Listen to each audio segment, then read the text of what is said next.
comment ça va? Ça va bien toi? Mais écoute, ça va bien. Je crois qu'on n'est pas tout seul encore Non, une fois. on n'est pas tout seul aujourd'hui. Bonjour à toi. Bienvenue à toi dans ce 2 pour 1.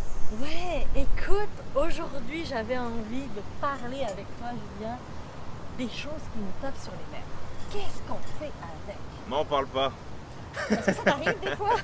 Mais bien sûr que ça m'arrive. Oui. Je crois que ça arrive à tout le monde.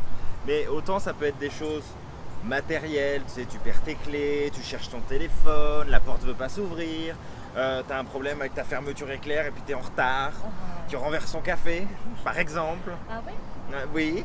Ou ça peut être aussi, des fois il y a quelqu'un qui fait quelque chose, puis ça fait pas ton affaire, puis ça te tape sur les nerfs. Oui. Et ça arrive. Écoute, je te raconte un simple événement. J'étais au resto avec mon conjoint. Et moi, ça fait 15 ans, hein, et ça fait 15 ans que ici, ce qui m'énerve, j'ai envie de dire m'énerve, c'est quand un serveur vient débarrasser l'assiette quand l'autre n'a pas fini de manger. C'est quelque chose qui vient J'avoue que c'est agaçant. taper sur les nerfs. Et ça fait 15 ans, ça fait plus de 15 ans que je suis là. Ou encore remplir le verre de vin parce qu'il faut qu'on quitte la table le plus vite possible parce qu'on s'entend que c'est de la performance, c'est de la Oui, il faut faire du rentabilité, chiffre, il faut faire que du ça chiffre, tourne. etc. Ah ouais. Je comprends le pourquoi, mais ça me tape sur les nerfs. Et donc, à un moment donné, je me suis posé la question. Qu'est-ce qui se ferait? Pourquoi, en fait, qu'est-ce que ça me fait vivre, cette situation-là? Mais je trouve que c'est de l'irrespect. Je juge le comportement d'irrespectueux. Et là, je me suis posé la question, est-ce que ça se peut que des fois, je sois irrespectueuse dans ma vie? Et oui, je ne suis pas une sainte, et oui, ça arrive que des fois, je vais peut-être couper les coins ronds, puis on va me juger d'être irrespectueuse. Donc, conclusion, je l'ai planté, forcément, je le récolte. Tout à fait. C'est un peu le triangle, hein. Je m'aime comme j'aime les autres, et les autres m'aiment comme je m'aime. Absolument. C'est au même degré, si je m'aime un peu, ben, je vais aimer les autres un peu, et les autres vont m'aimer un peu. Si je veux de la reconnaissance, c'est la même chose. Je me reconnais, les autres vont me reconnaître, et les autres, et je vais donner de la reconnaissance aux autres, et les autres vont me reconnaître. Et Complètement. donc en gros, c'est ça, c'est le miroir.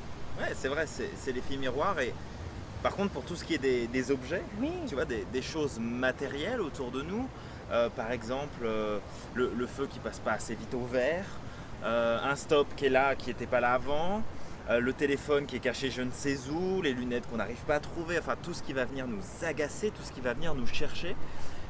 Finalement, c'est de comprendre que on se met dans cet état-là parce qu'on a un besoin à la base. On a un besoin qui est là, qui n'est pas rempli. J'ai besoin d'aller vite et je ne trouve pas mon téléphone. Donc ça m'agace, ça m'énerve. Parce que je suis en train de perdre du temps. Donc, prendre conscience de c'est quoi le besoin que tu as derrière ça.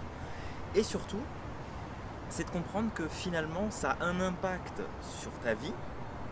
Parce que tu lui donnes le pouvoir d'avoir un impact sur ta vie. Et moi, je voulais partager avec toi, et puis avec toi qui nous regarde aussi, la technique du SAV. C'est une petite technique que j'ai inventée et qui aide beaucoup. SAV voulant dire sans aucune valeur ajoutée. Ce qui signifie en fait que quand quelque chose ne fonctionne pas, quand tu as un objet que tu n'arrives pas à trouver ou que le feu passe pas suffisamment vite au vert, peu importe, c'est de te rendre compte que ce qui est en train de se passer, ça n'a aucune valeur ajoutée sur ta vie. Ça n'a aucune valeur ajoutée sur les événements, ça n'a aucune valeur ajoutée sur le résultat que tu peux obtenir au Mettre final. ton attention finalement, ben, c'est de l'impatience. C'est Oui. que tu crées encore plus ton impatience, puis tu attrapes le problème et tu maugrais à l'intérieur et c'est ton cercle vicieux. Quoi. Complètement. Et Ok. tu fais abstraction de ton besoin puisque tu es juste en train de justifier que les choses ne se passent pas comme tu voudrais. Et puis, après, ça prend de la proportion. Et tu t'énerves. Dis-nous, à l'intérieur, en bas, à l'intérieur, en bas. Mais oui, le petit Écris-nous carré en bas, dessous. le petit carré en dessous, là.